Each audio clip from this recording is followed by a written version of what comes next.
Yo, what's up, guys? All right, man, in this video I'm going to be showing you guys how to replace the coolant temperature sensor. At my truck, the temperature gauge on the cluster reads 210 all the time. Doesn't matter if the truck's cold or if it's at idle temperature.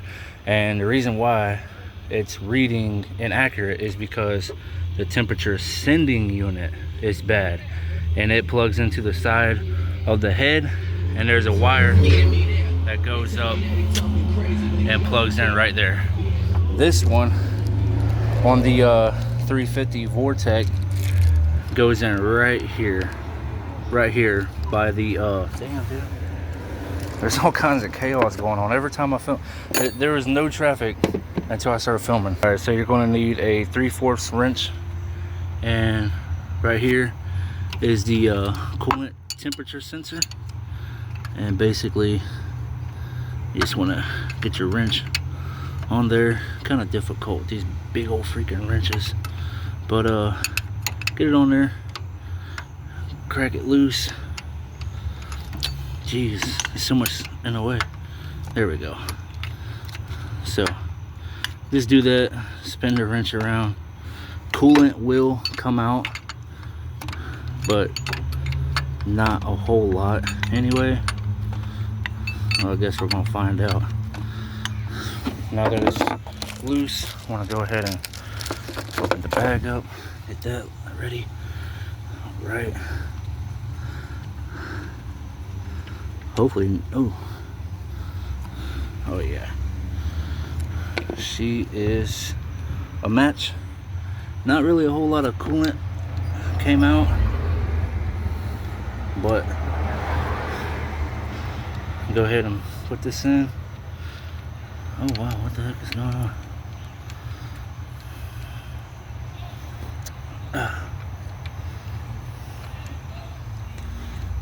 Seems as if it doesn't want to go in.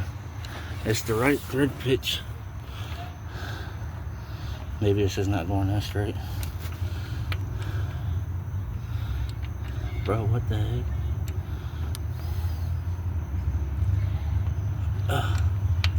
Okay, let me get this screwed in.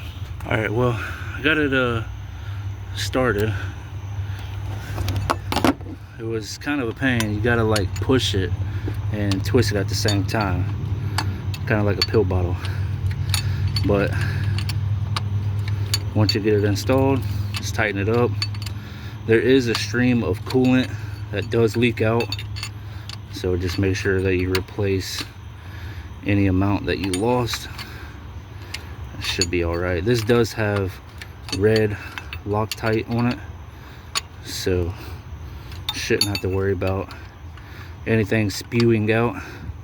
But make sure that you do check over time, just to make sure that what the heck, thought that was getting tighter, it wasn't. But just keep checking it, make sure that nothing leaks over time, because it could potentially leak over time. Maybe one more whole turn and it should be there. It's actually a pretty easy, simple installation. All right, take our little clip and plug it in. Boom, she is set. Now, like I said, we did lose a little bit of coolant. Not really a whole lot, but just a little bit.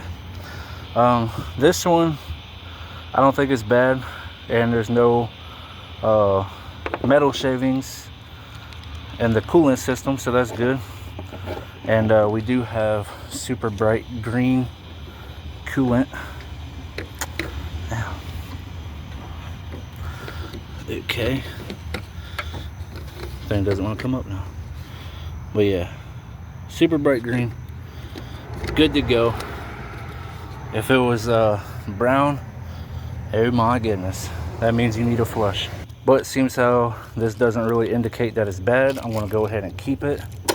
Just throw it in right there, and should be good to go. Now what you should do is go ahead and start your truck up, let it idle, let it get up to temperature, and just see if it's going to squirt out any. But I don't think it will, because I tightened it down a lot. But I really need to get the coolant sending unit.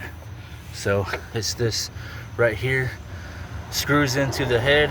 There's a wire that goes all the way up and plugs in right there. That's what I thought that I bought from Amazon. But there's a coolant temperature sensor, and then there's a coolant temperature sending unit. The sensor is on top, the sending unit's on the bottom. The sending unit is the one that comes with the wire. So that being said, she is completed, and I do need to get that swapped out because like I said, my temperature gauge is reading inaccurate.